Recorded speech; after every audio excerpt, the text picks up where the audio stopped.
Good afternoon. My name is Natalie Gomez, spokesperson for the Gomez Law Firm. I want to start off by thanking you all for being here today. Now, this case demands strength, experience, and an unwavering commitment to justice. And that's why the Gomez Law Firm has partnered with Tony Buzbee and his team. Mr. Tony Buzbee's reputation is one of tenacity, results, and an unwavering commitment to justice. Moments of tragedy like this, you need a fearless team that won't back down. And for 50 years, my father, Joe Gomez, has fought for families during crisis and stood beside them. And today, alongside of Mr. Buzbee and his team, we stand by Brianna Aguilera's family for answers and to seek justice. Now I'd like to introduce you to Mr. Tony Buzbee.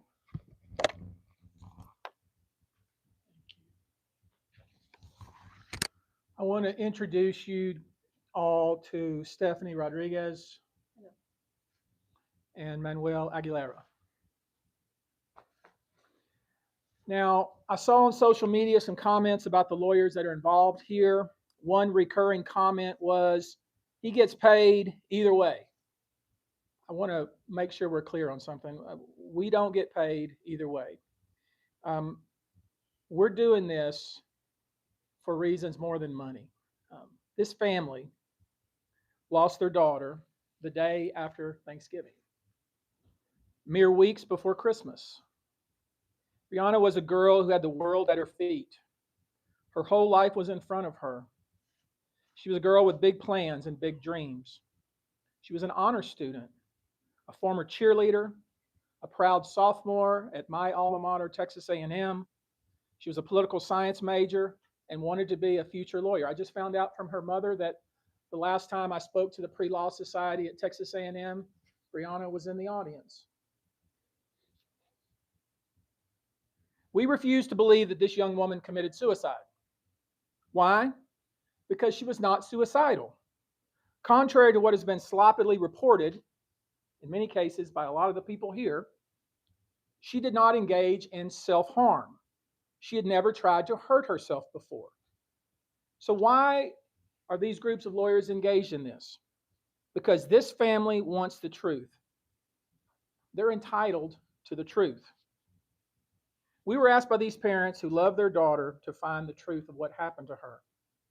They didn't feel like they were getting thorough information from the Austin Police Department.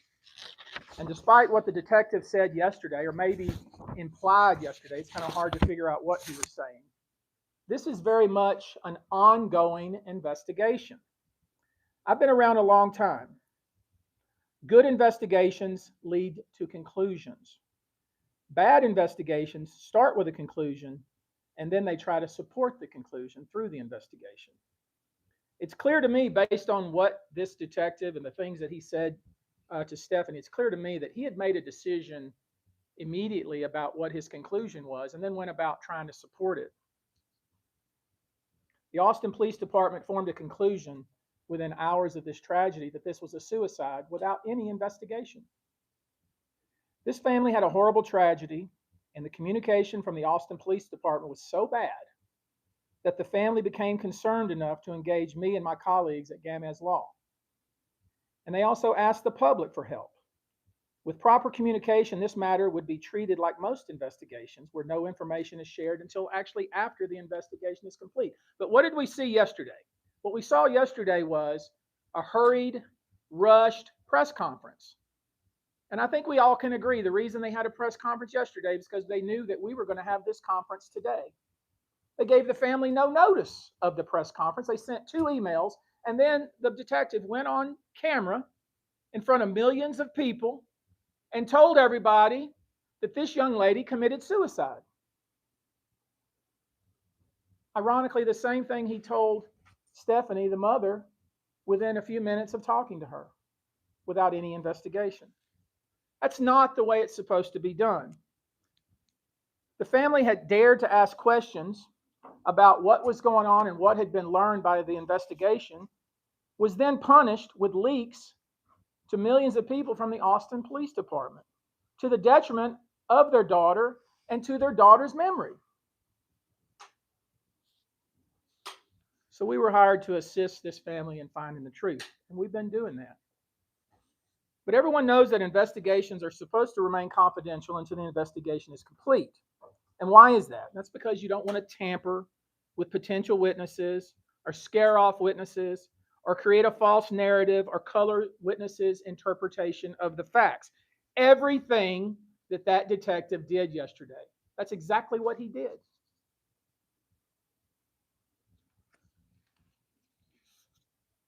Do you realize that the autopsy has not been completed? Now, I want you to let that soak in for a minute. The autopsy has not been completed. The medical examiner's office told us that it will not be completed for 60 to 90 days, yet you had the so-called lead detective in front of millions of people saying that he had concluded that this was a suicide. Now, how unprofessional is that? The police department asked the medical examiner to do a toxicology report. We don't have the results of that toxicology report, yet this investigator stood in front of all of you and said that he had concluded this was a suicide, even though by law he doesn't have the authority to make that conclusion. Only the medical examiner has that authority. The police department also asked for a rape kit to be done. They admitted to us yesterday in a Zoom call that, well, if they do the rape kit, we don't even know where they're going to send it to.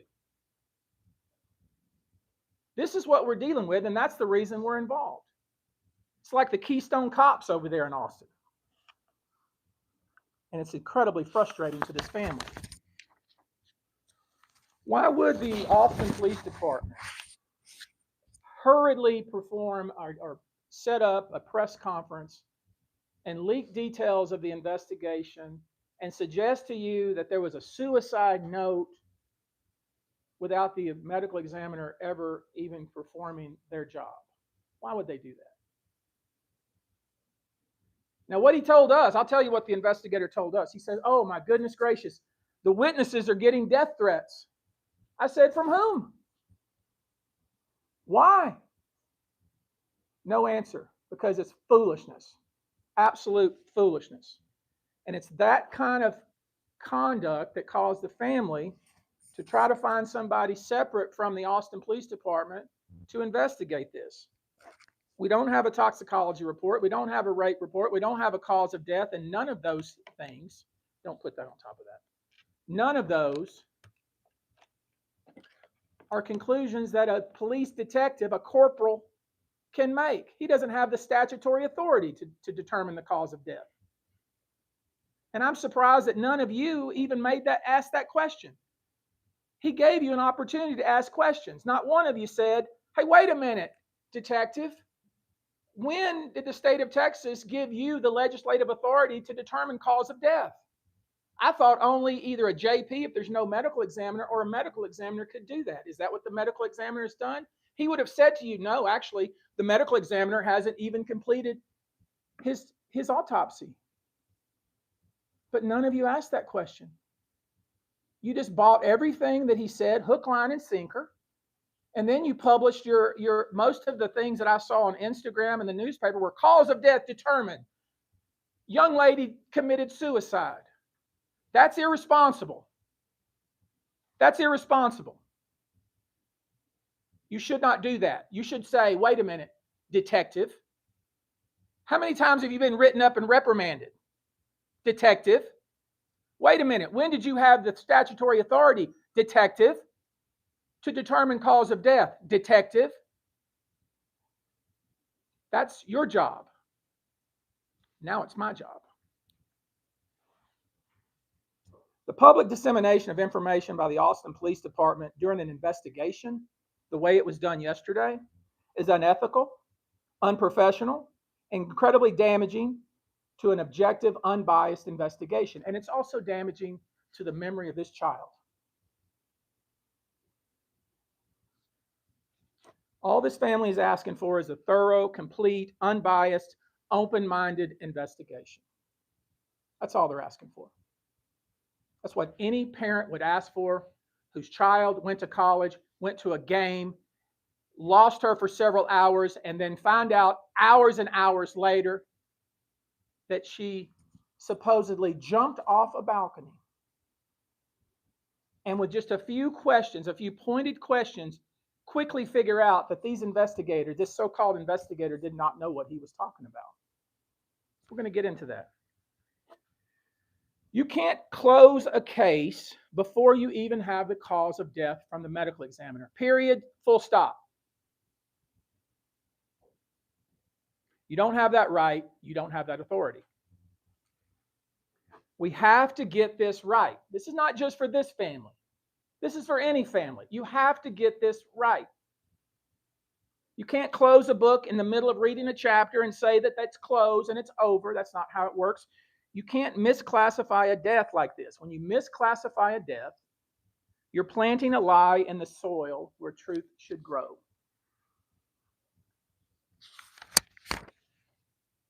And as I said, to her credit, Stephanie Rodriguez was very close to her daughter, very close. Talked to her daily. Knew everything that she was up to, everything that she was doing. The very first interaction she had with the detective from the Austin Police Department, he told her, your daughter committed suicide. The very first reaction, the very first interaction. At that point, he hadn't talked to one witness. He hadn't seen her phone. He hadn't done anything. That's sloppy and irresponsible. He claims she made suicidal comments. He told us in the Zoom call she made suicidal comments. You know what he was talking about? The other day, when I was talking to a friend the other day, I said, man, you're going to make me jump off a bridge. That's what he's talking about. Silliness like that. He later claimed she was making those kinds of statements on the day or the night that she died. If that's the case, why did their friends leave her out on the balcony by herself? If that's true, because it's not true. None of the things that we've been told by the Austin Police Department are consistent with the actual facts that we've learned. The detective was talking about suicide before he was ever given her phone. Then he gets into her phone and he sees an essay that she wrote and he calls it a suicide note. She took creative writing the semester before.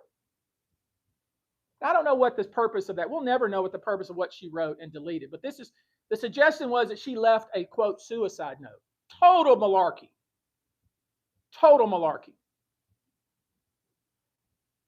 It was something she wrote on the 25th. She talked to her mother on the 25th. She was with her boyfriend on the night of the 25th. She was talking to her mother every single day after that. We see pictures of her smiling. We see pictures of her having fun. We see pictures of her partying.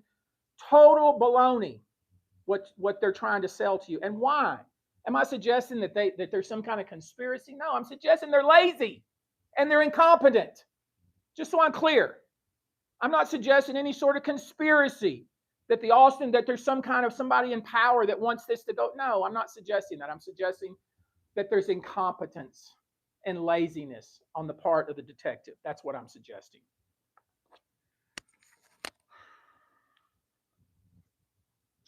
The suggestion they've made is she wrote an essay, because it's not a note.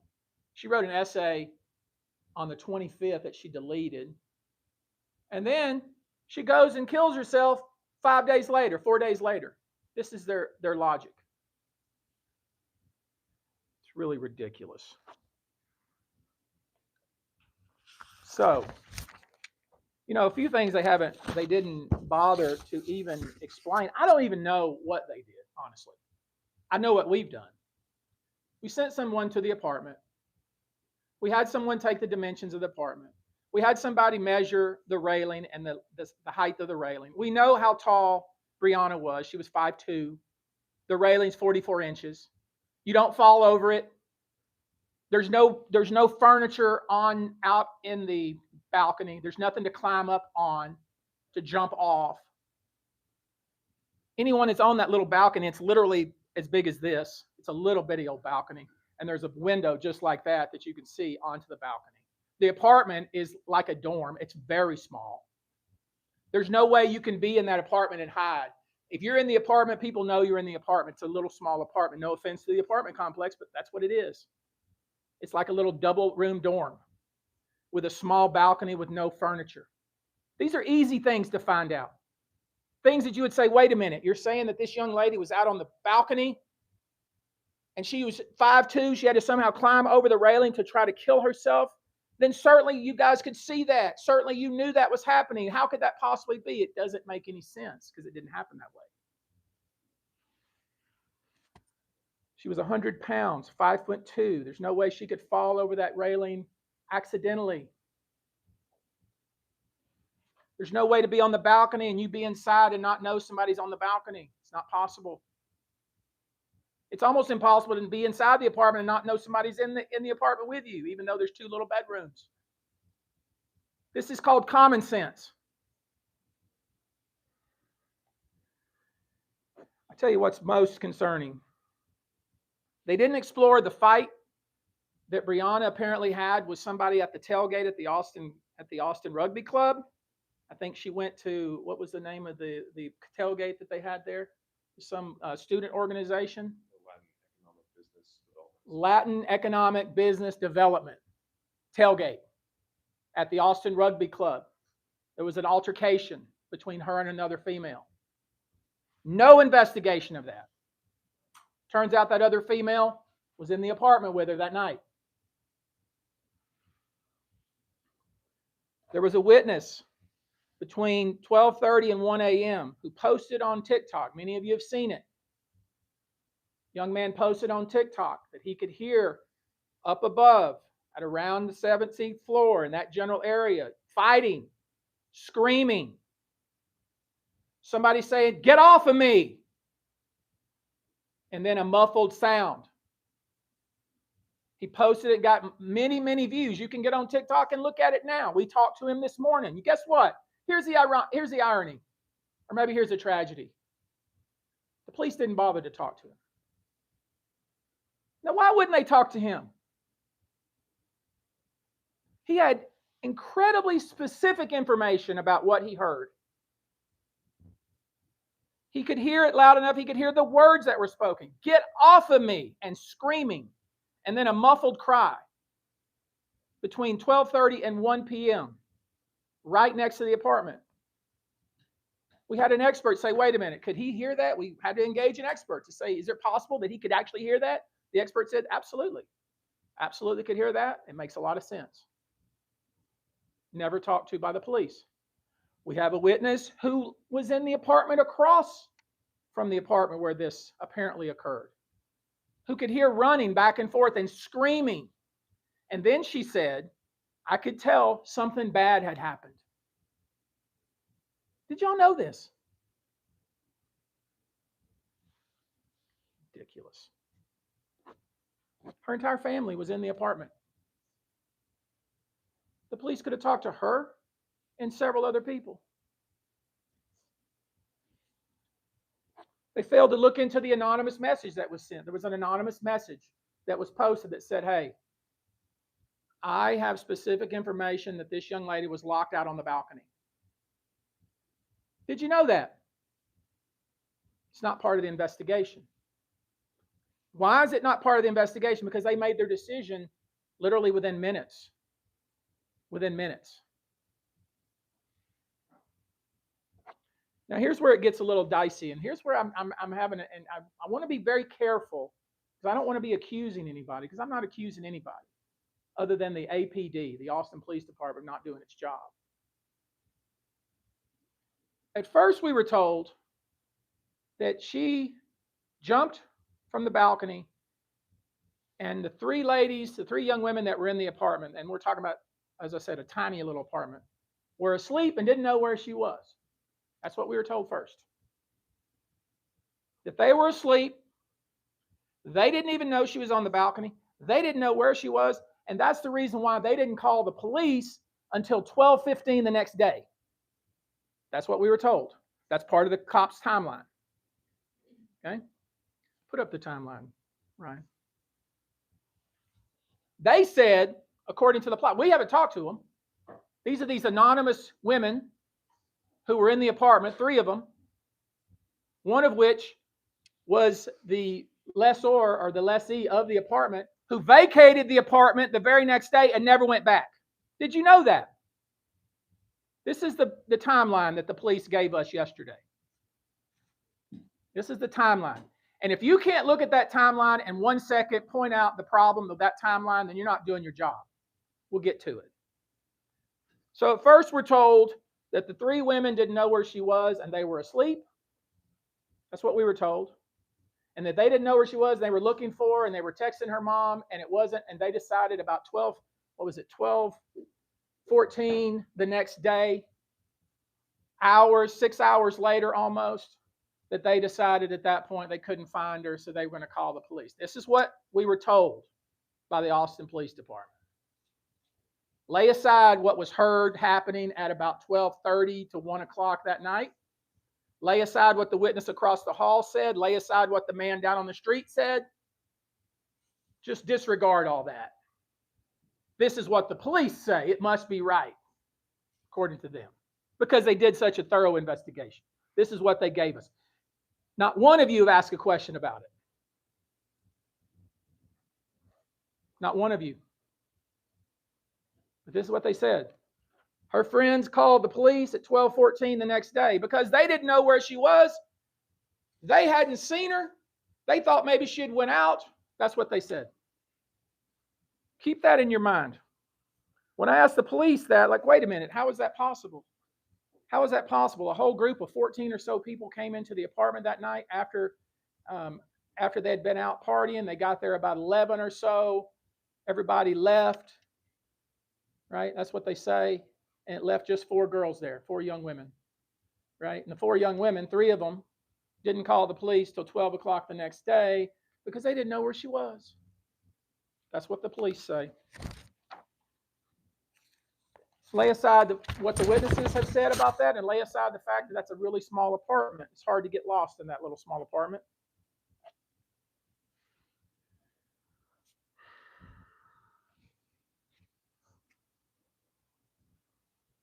I want you to look very carefully. The first entry on the timeline.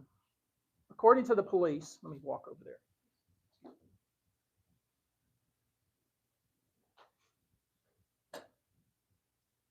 Brianna did not have her phone. She didn't have her phone, so she had to call to make a call. According to the police, she borrowed her friend's phone, meaning one of the 3 women that was in the apartment. Now look at this very carefully. According to the police, she borrowed her friend's phone and made a call from 12:43, and it lasted 1 minute. At 12:46, 2 minutes later, the police were responding to a 911 call because she was outside on the ground. Now do the math. So you're probably thinking, well, she must have, she hung up her friend's phone and she just jumped. She hung up the phone and she dropped it on the balcony and she jumped. First question you should have is, where is the phone? What did she do with the phone?